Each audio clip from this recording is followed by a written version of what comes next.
भाई जब मैंने बचपन में कोई मिल गया मूवी देखी थी तो मैं सोचता था कि ये एक मैजिकल मूवी है। फिर थोड़ा बड़ा हुआ तो फिर पता चला कि अच्छा ये तो एलियन और साइंटिफिक मूवी है। लेकिन जब अब देखता हूँ तो अब पता चला है भाई ये तो झांटू मूवी है। क्या धर के काटा है भाई बचपन में इस मूवी ने हमारा। इस मूवी से साइंस के नाम पर मैं बस दूध में बॉर्नविटा डालना सीखा हूँ भाई। तो फिर चलो भाई आज हम इसी मूवी की कवर खोद कर इसके गड़े मुर्दे उखाड़ेंगे और इस मूवी को थोड़ा डिफरेंट एंगल से भी देखने की कोशिश करेंगे और जानेंगे कि ऐसी कौन सी कंपनी का प्रोटीन जादू ने रोहित को खिला दिया कि उसकी एक ही रात में ऋतिक रोशन जैसी बॉडी बन गई। और एक बात भाई, अगर आप लोगों में से किसी के पास कोई ज्ञान की किताब है ना तो भाई उसे वापस अपने बैग में डाल लो। कहीं कभी कोई मेरे से कहे कि भाई ये मूवी तो एंटरटेनमेंट पर्पस के लिए बनाई गई है, इसके बारे में ऐसा मत बोल, तो भाई ये वीडियो भी एंटरटेनमेंट पर्पस के लिए ही है। कोई यूपीएससी का सिलेबस थोड़ी पढ़ा रहा हूँ भाई मैं। तो मूवी की स्टार्टिंग ही होती है सबसे इलॉजिकल सीन से, जिसमें रोहित के फादर डॉक्टर संजय जो कि एक साइंटिस्ट हैं, वो रिसर्च कर रहे हैं कि अगर कोई मिल्की वे गैलेक्सी के बाहर लाइफ एग्जिस्ट करती है तो उसको रेडियो वेव के जरिए ऑडियो सिग्नल भेज सकें। और उसके लिए यूज कर रहे हैं अपने 100 MB रैम और 200 MB हार्ड डिस्क वाले चांदनी चौक से लाए हुए पीसी का, जिसमें साला सुपर मारियो तक लैग मार जाए। नहीं मतलब यार, जिन सिग्नल्स को भेजने में नासा को भी लाखों वोल्टेज की बिजली और कई सालों का टाइम लग रहा है, वो सिग्नल्स बंदा आराम से घर पे बैठ के मिनटों में भेज रहा है। और भाई रिप्लाई भी सेकंडों में आ रहे हैं। भाई मैं बता रहा हूँ पक्का इन दोनों के सिस्टम में व्हाट्सएप इंस्टॉल है और फुल चैटिंग चल रही है भाई एलियन और संजय के बीच में। और संजय जब फिर स्पेस सेंटर जाता है बताने के लिए कि मुझे एलियंस का रिप्लाई आया है, तो स्पेस सेंटर वाले उसे बकचोद बता के मजाक उड़ा रहे हैं, कह रहे हैं भाई सुबह सुबह कहाँ जा मत मारेगा। और संजय भी वहां से चुप वापस चला आता है, ये ना कि उन्हें प्रूफ दिखाए, शायद इसलिए ना दिखाया हो कि दोनों की व्हाट्सएप चैट लीक ना हो जाए। और संजय का डेथ सीन तो और गजब है भाई। तो जैसे ही संजय और उसकी बीवी सोनिया जब घर वापस आ रहे होते हैं तो रास्ते में उन्हें एक यूएफओ दिखाई देता है और भाई यूएफओ देखने के चक्कर में संजय गाड़ी ही ठोक देता है। जैसे बच्चे पतंग लूटने के चक्कर में छत से गिर जाते हैं ना, वैसे गाड़ी ही ठोक देता है संजय, और वहीं संजय का खेल खत्म। और अब कहानी में चलते हैं अपने रोहित भाई साहब के ऊपर। कोई भी गार्डन में घूमेगा माँ चोट ना सकता। अरे ये वाले नहीं, ये वाले। माँ कहती कि पाप करने वाले को यही सजा मिलती। हाँ यही मिलेगी भाई, टेंशन मत ले। तो रोहित बेचारा एक ऐसा बच्चा है जिसको बचपन से ही एक मेंटल प्रॉब्लम है, और वो ये है कि वो अपना दिमाग बचपन से ही घुटनों में लेकर पैदा हुआ है। और अगर किसी को लग रहा है भाई मैं उसकी मेंटल प्रॉब्लम का मजाक उड़ा रहा हूँ, तो भाई मैं ऐसे ही उड़ाऊंगा। क्योंकि कोई मुझे ये बताओ कि ये कौन सी प्रॉब्लम है जिसमें बाकी सारे कामों में तो तुम्हारा दिमाग बच्चे जैसा है, लेकिन जैसे ही बात लड़की की आए तो भाई फुल मैच्योर है। 28 साल के हैं जी हम। और किन 10 से 12 साल के बच्चों को ऑपोजिट जेंडर अट्रैक्शन होता है भाई। मैं भी 10 साल का हूँ, मुझे तो नहीं होता। अबे साले। हाँ मतलब उसमें 16 और ऐड कर लो, ज्यादा फर्क थोड़ी है। और इस सीन में देखो जब रोहित निशा के फ्रेंड्स के साथ किसी क्लब में होता है तो वहाँ वो बोलता है कि मुझे डांस करना नहीं आता, लेकिन जब राज सक्सेना एंड गैंग उसे जबरदस्ती दारू पिला देते हैं तो भाई क्या डांस करता है वो बाहर आके, इधर चला और उधर चला, रे किधर चला।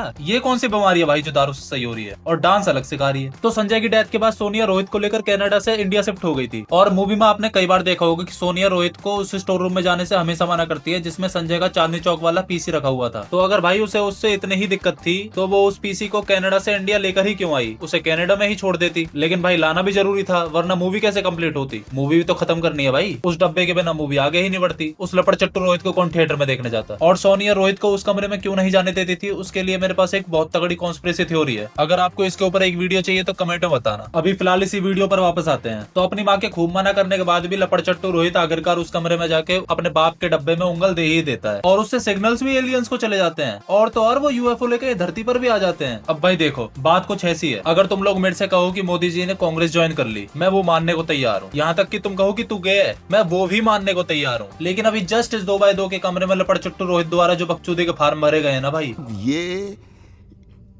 एक्सेप्टेबल नहीं है। ये कूड़े का ढेर 20-22 साल से ऐसे ही पड़ा है। लेकिन इस लपड़ चट्टू ने इस पे से धूल हटा के और चद्दर झाड़ के इसी से सिग्नल भेज दिए, और वो भी बिना किसी ट्रांसमीटर के।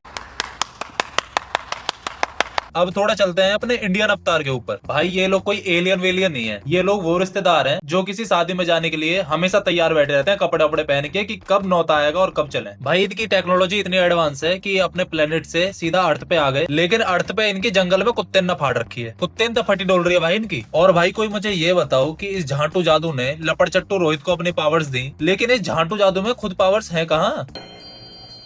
क्या छेड़ा भोसड़ी। खुद तो यूं भागा डोल रहा है यहाँ तो वहाँ। और भाई अगर कोई कहेगा कि इस काले जादू की रात में पावर्स काम नहीं करती, तो इसकी दी हुई पावर्स लपड़ चट्टू रोहित पे भी रात को काम नहीं करनी चाहिए। और भाई ये भी तो देखो कि पावर्स दी भी क्या है, मैच्योरिटी की पावर। मैच्योर हो गया भाई लपड़ चट्टू, उसके दिमाग में चोट थी तो क्या इसने चोट सही कर दी, बॉडी बना दी, चोट सही कर दी। अबे डॉक्टर है क्या तू, पूरी मूवी में चूतिया बना रखा है यार दोनों ने मिलके। देखो मैं बताता हूँ क्या, ध्यान से सुनना। दिन में मिलती है शक्तियाँ, रात को दिखते हैं भूत। दिन में मिलती है शक्तियाँ, रात को दिखते हैं भूत। रोहित की माँ का भोसड़ा और जादू की माँ की